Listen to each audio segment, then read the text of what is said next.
Good afternoon, everybody. It's 4:09 p.m. It's 6/25, 2023 on this Sunday. And guess what I just received in my inbox?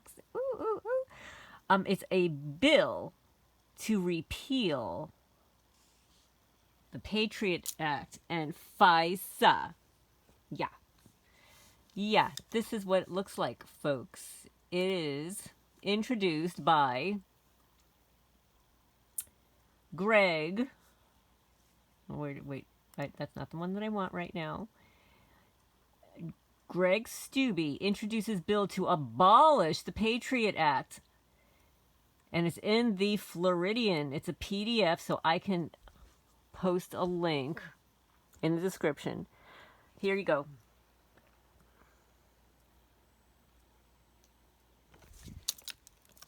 So, since 9/11 terrorist attacks over 20 years ago, the United States government has stood by the controversial Patriot Act. Now, U.S. Republican Republican Greg Steube of Florida has introduced a bill to give the Patriot Act the axe. The Patriot Act, which was passed by the then President George W. Bush, expands the government's ability to monitor the communications of private citizens. The act was intended to curb terrorist acts' ability to communicate and foil further attacks similar to 9/11. Oh boy. However, modern Republicans, especially Greg Steube, found that the Patriot Act is inappropriately named and is unconstitutional. Yes, this is what I call it. The Un-Patriot Act. The bill would also bring an end to the FISA Amendments Act of 2008. For decades now, the misnamed Patriot Act and the 2008 FISA amendments have allowed the federal government to trample the rights of law-abiding American citizens. As the federal government has become increasingly weaponized against its own people, it is imperative we rein in this overreach, said Steube. We can have a secure nation and retain our civil liberties at the same time. Congressman Steube is a member of the Select Subcommittee of the Weaponization of the Federal Government.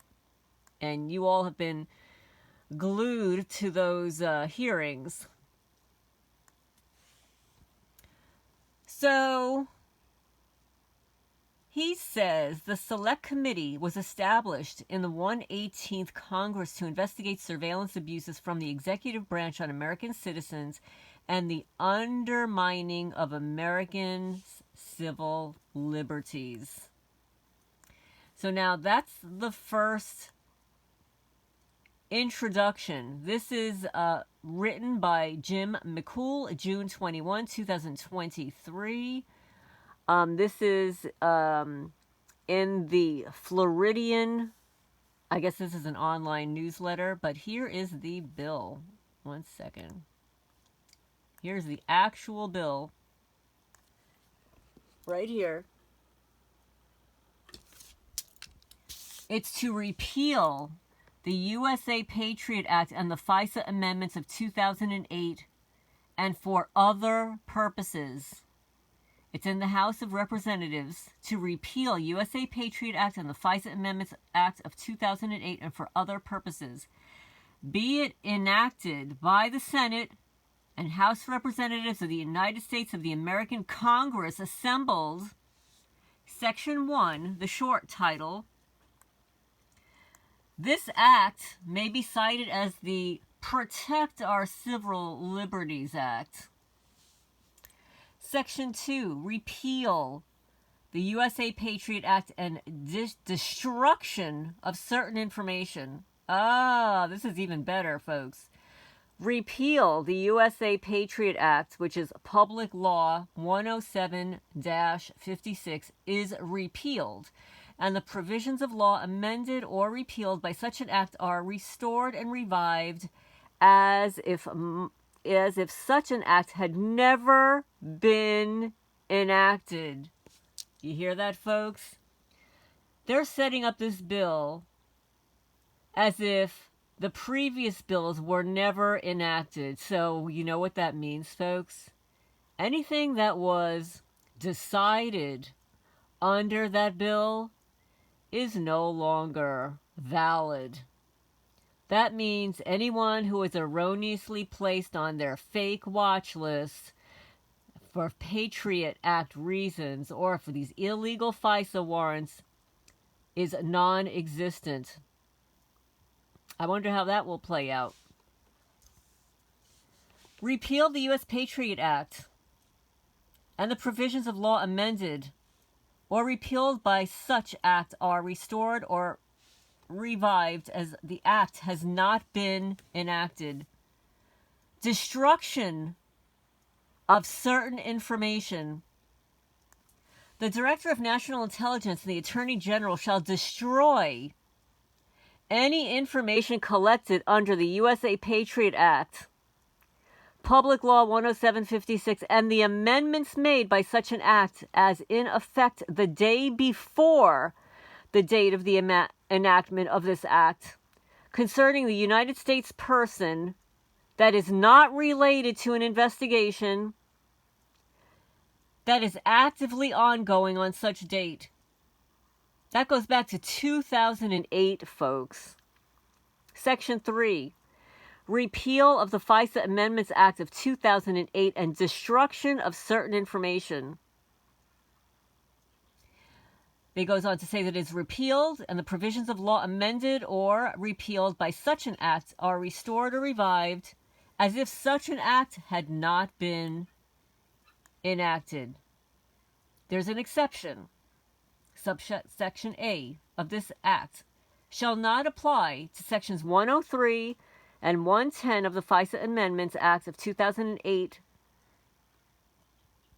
and that would be Public Law 110-261, colon 122, stat 2477. I don't know what that is, but I'm sure it is important.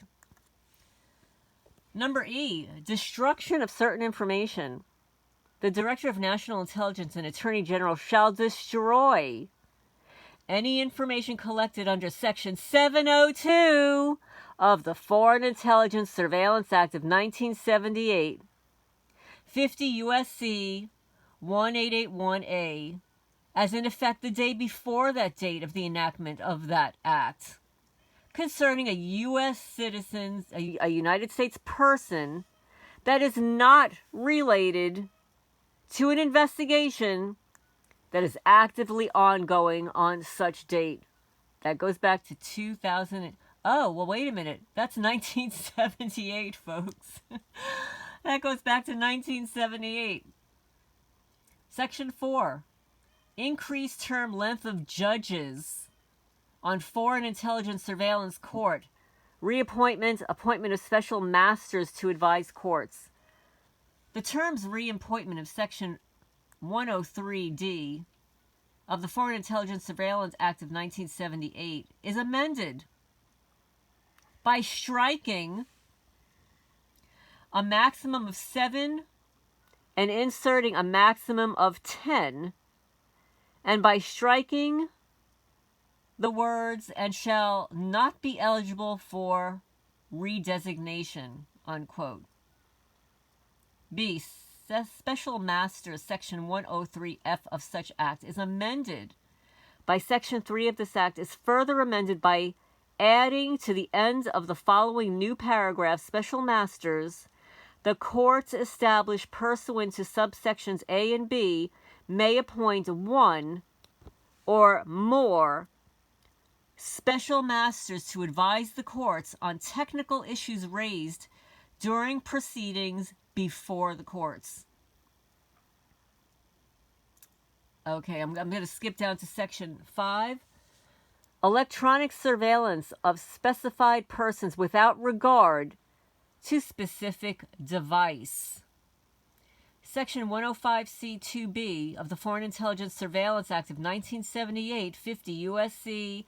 1805 C2B is amended to read as follows: that upon the request of the applicant, any person or entity shall furnish the applicant forthwith all information, facilities, or technical assistance necessary to accomplish the electronic surveillance in such a manner as will protect its secrecy and produce a minimum of interference with the services of such carrier, landlord, custodian, and other person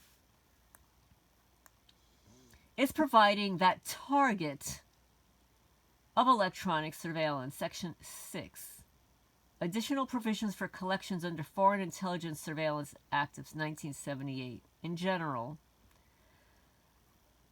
Title 7 of the Foreign Intelligence Surveillance Act 1978, 50 U.S.C. 1801 is amended by Section 3 of this Act, is further amended to read as follows. Title 7, Additional Provisions. Section 701, Warrant Requirements.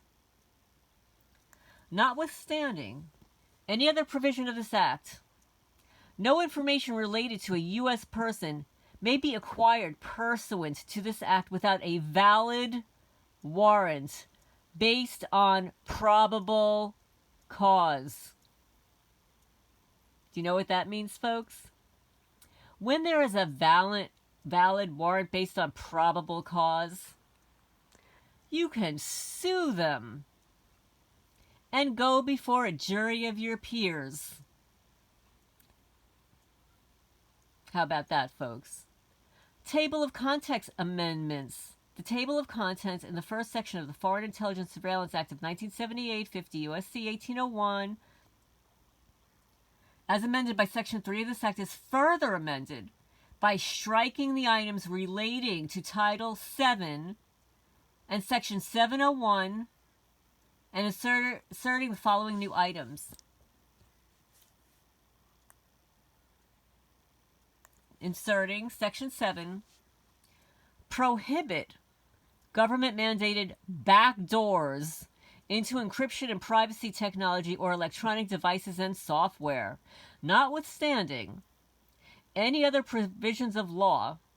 The federal government shall not mandate that the manufacturer of an electronic device or software for an electronic device build into such a device or software a mechanism that allows the federal government to bypass the encryption or privacy technology of such a device or software. Oh my goodness. What a bill, what a bill.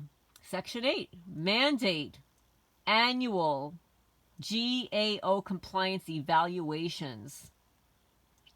In general, the Comptroller General of the United States shall annually evaluate compliance by the federal government with the provisions of the Foreign Intelligence Surveillance Act of 1978, 50 U.S.C. 1801, and there will be a report. The Comptroller General shall annually submit to Congress a report containing the results of the evaluation conducted under subsection A. Oh, this is getting good, folks. We might have to release Julian Assange real soon. Section 9, prohibit retaliation for whistleblower complaints. Okay, that goes for Mr. Snowden. Authorization to report complaints or information. An employee of or contractor to an element of the intelligence community that has knowledge of the programs and activities authorized by the Foreign Intelligence Surveillance Act of 78, 50 U.S.C. 1801, may submit a covered complaint to the Comptroller General of the United States and to a permanent select committee on intelligence of the House of Representatives. So that would probably go for all those favorite Bureau of Investigation whistleblowers that came forward. They can also submit it to the Select Committee on Intelligence of the Senate. Also, in accordance with the process established under Section 103HK5 of the National Security Act of 1947, 50 U.S.C. 3033K5, and also to the investigations and report to Congress. The Comptroller General shall investigate a covered complaint submitted pursuant to subsection B1 and shall submit to Congress a report containing the results of the investigation. There will be a covered complaint defined. And this is 10 pages. I'm not going to read all 10. I will try to get the PDFs into the description. It's going to prohibit interference with reporting of waste, fraud, abuse, and criminal behavior. Nice. There will be a permanent select committee on intelligence of the House of Representatives. There will be a select committee on intelligence of the Senate. There will be an office of the Inspector General of the Intelligence Community. Then there's a list of covered information. Here's a good one, folks. Section 11. Prohibit targeting United States persons under Executive Order 12333 without a warrant. And as it's stated above, the warrant must prove probable cause. That means it needs to be placed in writing, and it needs to be relayed to the target, who then has the ability to negate the findings under court of law through due process.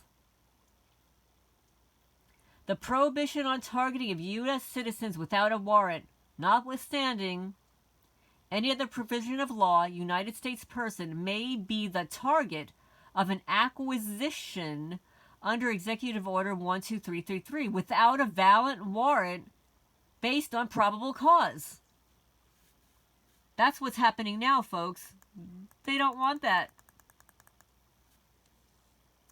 There will be an audit of compliance with prohibition. The Comptroller General of the United States shall annually conduct an audit of the intelligence collection under Executive Order 12333 to ensure compliance with the requirement under subsection A.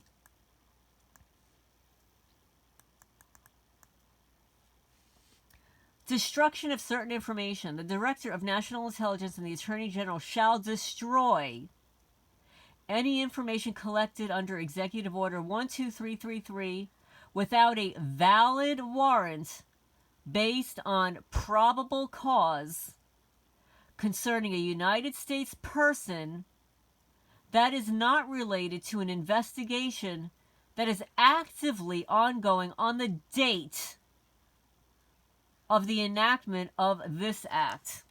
Okay, so that's a curious thing.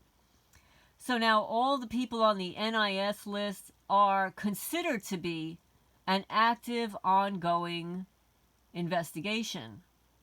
However,